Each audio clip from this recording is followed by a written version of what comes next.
getting Carl Weinberg to help us out here with this. I'm like riled up a little bit because there's a little bit of news flow. Is it like this every IMF meeting, or is this different? There are a lot of people talking, I guess, Tom, so that might be part of it. It's part of it. I want to go right to our the dreaded first chart. And looking at this, Carl, the yen, the music there, that's like Washington music. The yen ever stronger. This is sort of a tapestry of Asia back to 1980. Marty Feldstein, he'll be on the show tomorrow, folks. Marty Feldstein's persistently weak dollar, stronger Japanese yen. Why is this a big deal for Japan and people in Asia? Well, I think the very near-term move in the yen is particularly difficult for exporters in Japan, for starters. But I think that, for me, what troubles me the most about the yen's appreciation is to try to understand why it's going up rather than the absolute level. Why is it going up? And it's because Japanese people are bringing money back home from abroad. It's about capital flows. It's about capital flows, and it's about an aging population that's running short of domestic savings. And this is how things end in Japan. The way it comes to an end is that they run out of things from abroad to bring back home, and then they have to start selling their own debt on the world market to finance their government deficit. That's when we get into trouble, real big trouble in the Japanese economy. You've been skeptical of Japan for a long time. Why is it taking so long to get to these tipping points, this tension for the second biggest economy? Well, if Japanese government bonds were bought and sold on the open market like everybody else's bonds were, people like you were buying them. Critical point. This is really, really important. It's really not a free market in their bonds, is it? That's right. The big pools of money, the pension funds, the Japan Postal System, the Finance Ministry Trust Fund, Tom, they buy the government bonds, and they're on a mandate to hold them no matter what. So things get good, things get bad, and the big pools of money, they're like the Hotel California. The bonds come in and they don't go out. So with that kind of a partner owning the bulk of the debt, the market really doesn't respond very much to things like worries about sovereign risk and so forth. But these pools only can buy bonds as long as there's enough savings going into them from people who are working to keep those pools growing. And now they're beginning to contract as Japanese people retire and want to get their money back to pay for their pensions. I'm thinking of an Eagles thing here, but I actually stayed in a hotel in Zurich once. It was right on the edge of Hotel California. Let's go to an op-ed today. This was my favorite, folks. Out of the FT. Rex, bring up that op-ed page. There's the yen. There it is. Look at that color pink. Beautiful. Follow the Swiss lead to avoid another Lehman. And not only is this important, 2 years after the demise of Lehman Brothers, the too big to fail problem remains unsolved. It's the who wrote it. This is the head of the Swiss National Bank. Philippe Hildebrand, when he speaks, people listen, don't they? Well, they should. You know, Philip's a very solid character. He also can look at these problems from afar. You know, being outside of the ECB Euroland nexus, you know, he can take a critical look. He's close enough to see what's happening in the European banking system. There's this picture. Get over there, and that handsome. I think he's an MIT PhD. He's a great guy, and he gets an A+, doesn't he? Absolutely. Among central bankers, he's one of the more highly trained and more skilled people who are out there. When you look at Switzerland, and we go from Japan to Switzerland, it's whiplash with Weinberg is what we're calling this. What is Governor Hildebrand focused on as he goes to the IMF meetings? Well, he's worried about the value of his Swiss franc. There's not a lot that he can do about it. He's tried intervening. That hasn't done very much. In a world where, you know, the big issues at the IMF meeting, a lot of them are going to center around sovereign debt risk in Europe. And when people get scared about Ireland or Greece or Portugal, and they want to move money outside of Europe but still stay close by, they move it into Switzerland. So the Swiss franc is seen as a safe haven. Capital flows again. Always capital flows. That's is the foreign exchange market, as Sarah Eisen talks about it, is it predominantly the big money moving around, the Eichengreen capital flows, or is it about interest rate differentials? Well, since the beginning of time, Tom, we've seen hot money move currencies around. You know, on a day-to-day basis, money moves very quickly. Trade in goods and services, the current account of the balance of payments, that adjusts very, very slowly. But on any given day, billions of dollars can move. 20 seconds. Yen under 83. Will the Japanese intervene before the IMF weekend? I don't think they will, Tom. I think that the last move was a political statement with Prime Minister Khan showing that he could do it. But history shows, and they've spent hundreds of billions of dollars on this themselves to learn this, that the yen can't be moved around by intervention by the central bank. Let's go to our guests. You guys work together. Carl Weinberg, Ian Shepherd. What's the #1 thing, Ian, you two disagree on? I don't know if we disagree. We have a slightly a different emphasis on Europe, where Carl's more bearish than me, but I'm not bullish about the U.S. I'm just less bearish than I was. Okay, well, let's go to an interesting piece. Earlier this morning on Bloomberg Television, we heard from Betty Liu, sat down with the laureate Joseph Stiglitz of Columbia University. Here's what Mr. Stiglitz had to say about the need for fiscal stimulus. There's a flood of money into the financial sector. It's asking, where is the best place in the world to go? In a world of globalization, the answer is not in the United States. So U.S. Fed policy is causing an excess inflow into countries all over the world. And there's a laureate from Columbia. By the way, Nobel Prize in Economics, I think it's Friday, maybe it's Monday, I'm not sure. We'll do as much coverage of that as we can. To both of you, and Ian, let me go with your American economic focus here. Do we blame the Fed for these gyrations in the market right now?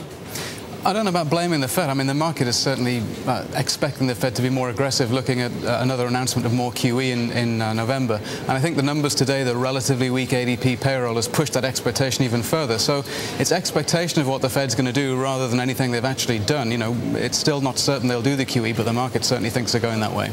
Do we blame the Federal Reserve, or is it every central banker into the pool? Well, I think that from the currency point of view, that the market is blaming the Federal Reserve for creating potential inflation, and that's why we're seeing the dollar sell off pretty much on all the cross rates. Personally, I think those expectations are greatly misplaced, and I think that ultimately the markets are going to come back. But every time we've seen a central bank undertake quantitative easing, we've seen a knock-on sell of a currency, and I think this is just a market knee-jerk reaction rather than any balanced economic analysis of what QE has to do with anything. And folks, with great respect to Rudy Dornbush, the late Rudy Dornbush of MIT, there's this pendulum overshoot effect. You're suggesting now an overshoot in weak dollar. Yeah, I think that the market has expectations about inflation that are key to quantitative easing. And since the Fed right now is presumably, or seen by many traders at least, as being on the verge of quantitative easing, they are anticipating more inflation in the U.S. So that's good for trading today because they can believe anything they want today. The thing is that tomorrow they're not going to get that inflation. We think jointly that both from the U.S. and from Europe, we're going to see disinflation or deflation, and that's going to give them a different trading picture a few months down the road. Critically, does austerity push Europe into true deflation, not only price deflation, but wage deflation as well, that frightening idea of paychecks going down? Well, paychecks are going down, you know, and real wages have stagnated or worse pretty much everywhere. Wages are not keeping up with the CPI almost everywhere in Europe right now.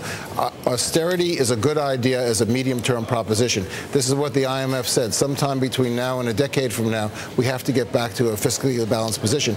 We don't have to do it tomorrow. I want to go, Rex, bring up that employment chart. That's it. Ian Shepherdson, I loved your note on the ISM employment chart. This is a subset. This is the employment, not the whole aggregate chart, and it's got this to it. It's got the little rollover up there in the upper right corner of the chart. What does that signal to you as a subset of ISM that we've just seen this little bit of rollover? Well, I think what it is the echo of the rollover in the stock market in the spring, because that trashed confidence. Every single survey, whether you look at consumers or businesses, everything went down after the market rolled over in May, and it's just washing through. What it means in terms of the payroll numbers is that private sector payroll data that we're going to get Friday is going to be terrible. You know, we're looking at maybe a 30,000–40,000 gain, and that's all. Can we get a 0.3% jump in the unemployment rate? Oh, sure. That's hard to believe. You really think we can? It's 6 to 9.9. Because the data are so volatile. A typical movement is 0.2 a month, so 0.3 is not a big leap. And, you know, we could print that 9.7, 9.8, 9.9, no problem. Carl, you have got terrific international experience, workouts in Latin America and such. What would you like to see global leaders do right now to get back to the forced collegiality of those crises that you knew 2–3 decades ago? I think that right now Europe is standing by itself as to what has to be done with its heavily indebted countries. I mean, Greece is the perfect example. There's a real problem in Greece. They owe more money than they can ever possibly reborrow. Everybody who you speak with agrees with that.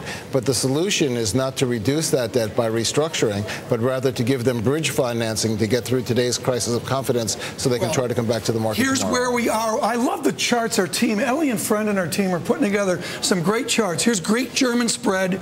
10-year, you can see it over there, Ian, on the monitor on camera 3. Default by any other name. You're suggesting, as are others, they don't need to quote-unquote default, right? Well, they don't need to default. They need to restructure. And as things stand right now, they can restructure without giving everybody a haircut, without cutting prices on the debts that's out there. The problem is that in the next few years, if you had another chart, it would show that the amount of money they owe is like a hump, or the near-term horizon. They owe 30, 40, 50, 60 billion euros a year at the current repayment schedules, and they can't fund that on the market right now. But if you take those 30, 40, 50, 60 billion euros a year and you throw them out over 25 years, then they become a very small pile. They become a plane, if you will, and that's easily financeable. Bring up, Rex, bring up too much information as you can. I know this is out of whack here. They're going to bring it up here. There it is. The world is watching.